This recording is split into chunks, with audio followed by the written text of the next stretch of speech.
The Mariners have 4 hits on the season, and 3 of them belong to Jorge Polanco. Welcome to the Dom Skeen channel, your one-stop shop for the Mariners storylines on Seattle's minds. The Mariners beat the Athletics 4-2 last night to go 1-0 in the season, as Logan Gilbert gives you a quality start and the offense pulls it out late with long balls. Randy tied it up at 2 with a missile into the visiting bullpen.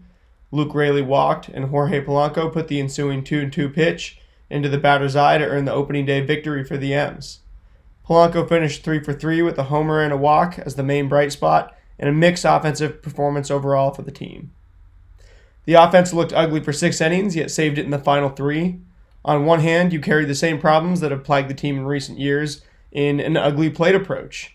You made Luis Severino look excellent, waving at his breaking balls and failing to square up his fastballs.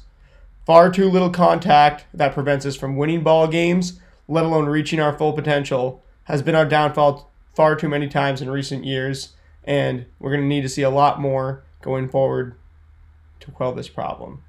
On the other hand, you did save it this time, and this sport is a war of attrition where you need to grind out tough results in spite of your rough days. We still desperately need more of a contact presence in the lineup for it to challenge starting pitchers on a nightly basis. And, we would have loved to get after their bullpen early in a 4-game series, but we did chase Leclerc for the win late. We must get back to our control the zone philosophy tonight. We need to see a lot more deeper at bats, getting deeper into the pitch counts for starting pitcher Jeffrey Springs tonight.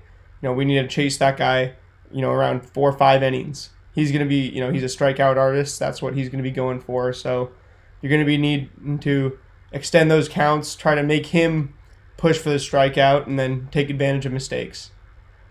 Logan, there's been an interesting storyline with him in spring training. Shout out to Shannon Dreyer on the post game last night. She was talking about how in spring training he said, I feel like I can be just as effective at 95, 96 as I can at 98, 99.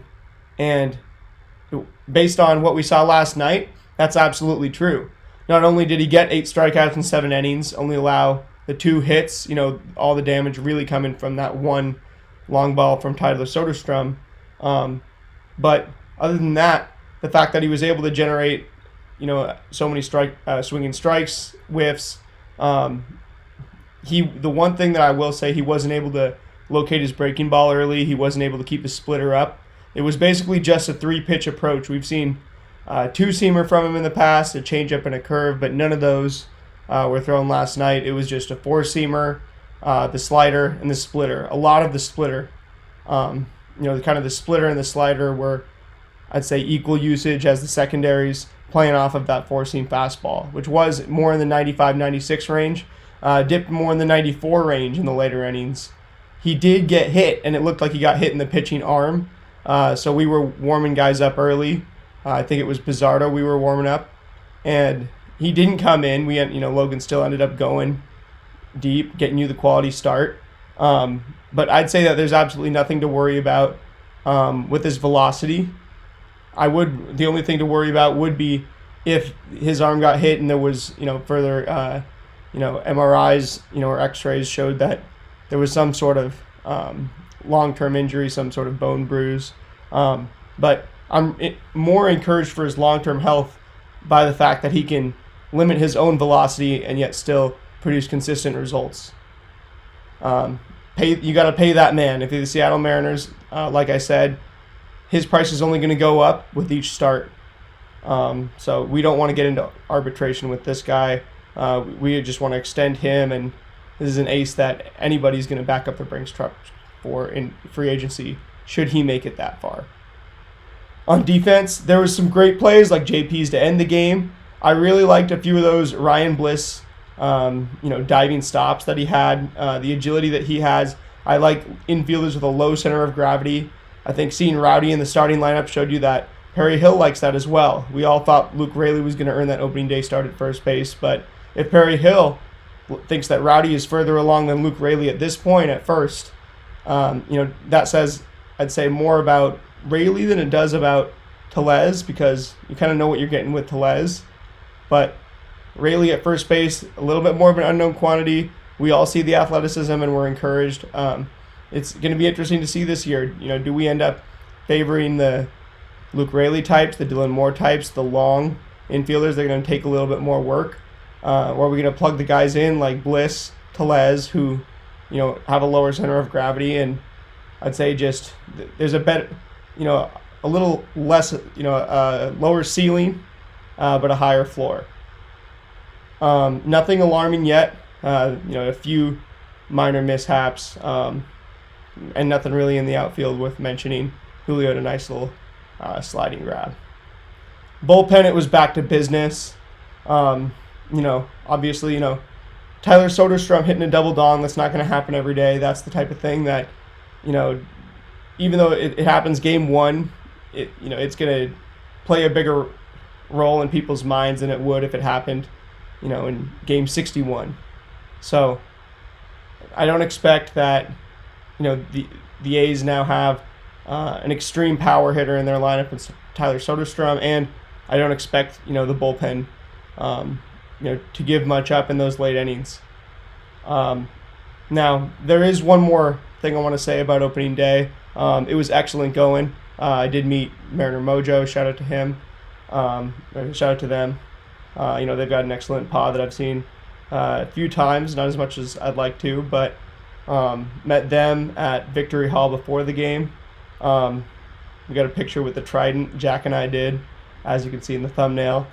And then last thing I want to tell you is a story. Jack and I entered the stadium. We're in the pen watching batting practice. The A's are still taking BP, and I tell Jack, I don't think anybody's hitting a home run tonight in the game. The A's are struggling to get him out. So we're like, okay, who's going to hit the first batting practice home run we see in this stadium this year? Ends up being Seth Brown. Hits one into the right field seats. Bounces around a little bit. I see it. And I see that it's kind of just sitting there and nobody's around it. Stadium hasn't opened. Nobody's going to get it. So I tell Jack, hey, nobody's going to get that ball. And I've devised a plan with him where as soon as the stadium opens at 5:10, I'm going to make a mad dash over to the right field seats, and I'm going to try to secure the first home run we saw in this ballpark this year.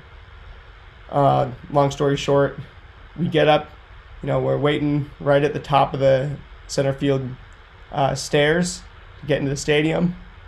As soon as the gates open, I see some kids are running, so I'm following them, trying to get to the seats.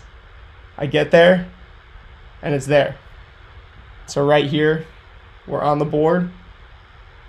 Seth Brown, homer into the right field seats. First homer I saw in T-Mobile Park this year. Pretty cool.